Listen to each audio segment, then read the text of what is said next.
இப்போ வந்து நம்ம ஆயில் ஃபில் பண்ணிடலாம். அவங்க வந்து ரீக்ரோத் ஆகிறதுக்காக கேட்டாங்க, அதுக்கேற்ற மாதிரி நான் வந்து ஃபில் பண்ண போகிறேன். நல்லபடியாக அவங்களுக்கு வந்து ஹேர் நல்லா க்ரோத் ஆகணும், நல்லா அடர்த்தியாக வளரணும் அப்படின்னு சொல்லி ப்ரே பண்ணிக்கிட்டேன். ஸோ ஃபஸ்ட்டு வந்து மரச்செக்கு எண்ணெய், தேங்காய் எண்ணெய் வந்து நம்ம ஃபஸ்ட்டு ஆட் பண்ணிக்கலாம். ஃபஸ்ட்டு வந்து ஒரு 500 ml ஆட் பண்ணிக்கோங்க. அதுக்கப்புறம் பாட்டில் ஃபில் ஆகலை, பாதியில் இருக்குன்னா இன்னும் கொஞ்சம் நம்ம ஆயில் வந்து ஆட் பண்ணிக்கலாம்.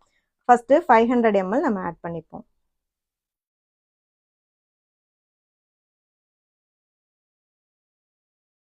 ஃபஸ்ட்டு வந்து 500 ml வந்து நம்ம ஊற்றியாச்சு.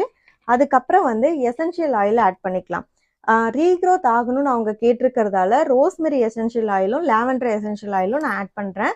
நீங்கள் நார்மலாக வந்து எசென்ஷியல் ஆயில் இல்லாமல் கூட நீங்கள் யூஸ் பண்ணலாம். பட் எசென்ஷியல் ஆயில் ஆட் பண்ணும்போது இன்னுமே உங்களுக்கு வந்து ஹேர் க்ரோத் ஆகிறதுக்கும் ஹேரோட ஸ்ட்ரக்சருக்குமே ரொம்பவே நல்லது.